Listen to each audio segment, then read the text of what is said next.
আসসালামু আলাইকুম। আজকে আরও ছোট্ট একটা ভিডিও নিয়ে তোমাদের সামনে হাজির হয়েছি। সেটা হচ্ছে লগারিদমে লগের প্রকাশ। লগারিদমে লগকে প্রকাশ করা হয় দুইটা পদ্ধতিতে।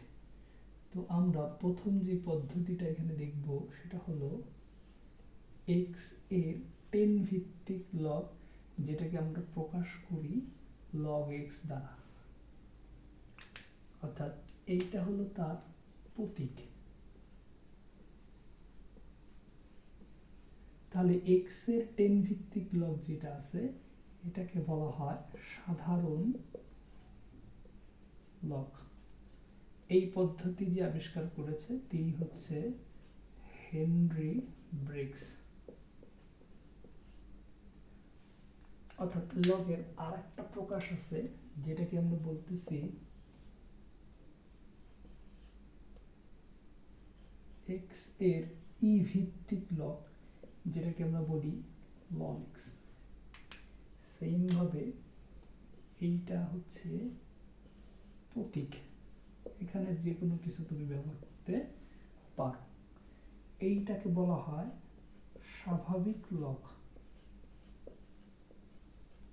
বা স্বাভাবিক লগারিদম। অর্থাৎ এক্স এর ই ভিত্তিক লগ, যেটাকে আমরা বলতেছি লন এক্স, যার নাম স্বাভাবিক লগ। এইটা আবিষ্কার করেছে জন নেপিয়ার। অর্থাৎ এই পদ্ধতিটা আবিষ্কার। এইখানে এই ই যেটা ব্যবহার করেছি এইটার ভ্যালু হলো 2.71 ডট ডট, অর্থাৎ অসীম পর্যন্ত এটা চলতে থাকে। অর্থাৎ এটা একটা অম্লুত সংখ্যা। অম্লুত সংখ্যা কি সেটা তো আমরা সবাই জানি, যেটাকে সাধারণ ভগ্নাংশ আকারে প্রকাশ করা যায় না।